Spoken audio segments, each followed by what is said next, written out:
อันนี้คอนเทนต์อยู่ด้านนอกเด้อจ้ะให้เห็นบรรยากาศแบบว่าริมบึงอันนี้สิเป็นทางย้างลงไปทางบึงทางย้างก็สิเป็นแบบนี้เลยทุกคนเนื้อก็สิแตกจังเลยว้าพาเริ่มมาแล้วพวกว้าตก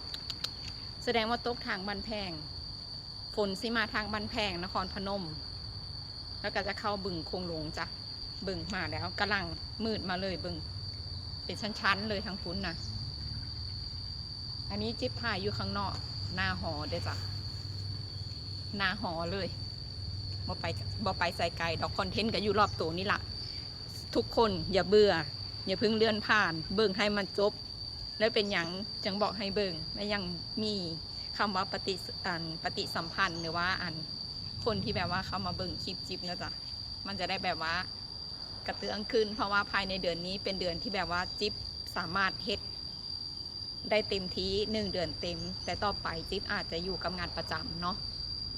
กะสิบ่เป็นอย่างดอกกะสิมีคลิปมีอย่างให้เบิ่งคือเก่านั่นแหละแต่ว่าอาจสิลดน้อยลงแต่ว่าคลิปก็ยังมีพอให้ทุกคนได้เบิ่งอยู่เพราะว่าทั้งเฮ็ดงานพร้อมทั้งแบบว่าถ่ายคลิปพร้อมตัดต่อพร้อมบอกว่าสิเป็นช่องทาง YouTube ช่องทาง Facebook หรือว่า TikTok ก็สิเอาลงดันลงให้มันหมดทุกช่องทางเลยเพราะว่ามันจะได้เติบโตไปพร้อมๆกันฝากทุกคนกดไลค์กดแชร์กดติดตามเนี่ยด้วยจ้าขอบคุณนะจ้าขอบคุณค่ะขอบคุณที่ติดตามนะจ้าบ๊ายบายจ้าเจอกันนะจ้าเจอกันทุกวันจ้าแต่มันอาจจะลดน้อยลงแค่นั้นเองจ้าให้เบิ่งวิวที่แบบว่าลมพัดมาแล้วอันนี้สิให้เห็นลมพัดมาแล้วทางนครพนมฟ้าลงแล้วเมื่อกี้นี่แล้วก็ก้อนเมฆสีดำเป็นชั้นๆเต็มตัวพร้อมสิแบบว่าฝนสิตกแน่นอนบ่เหลือก็คือว่ามันฮ้อนแล้วก็ตกฮ้อนแล้วก็ตกแล้วก็แบบว่า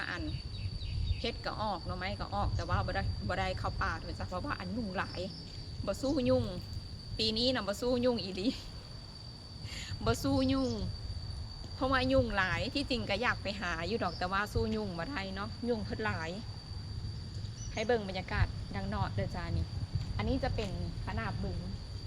ริมบึงก็สิเป็นทางย้างลงไปแบบนี้เลยทางย้างก็สิบ่ค่อยมีรถผ่านไปผ่านมาเท่าใดเนาะเพราะว่าเส้นนี้มันเป็นเส้นที่แบบว่าเงียบสงบ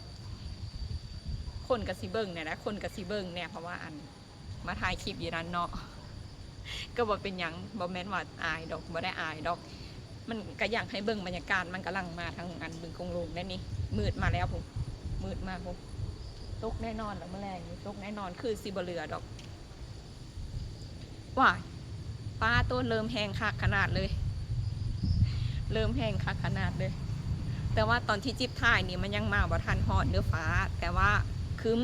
มาแล้วคึ้มเป็นก้อนเมฆสีดำฝากทุกคนกดไลค์กดแชร์กดติดตามให้จิ๊บนี่เลยจ้าเจอกัน EP หน้าจ้าลงก่อนนะจ้า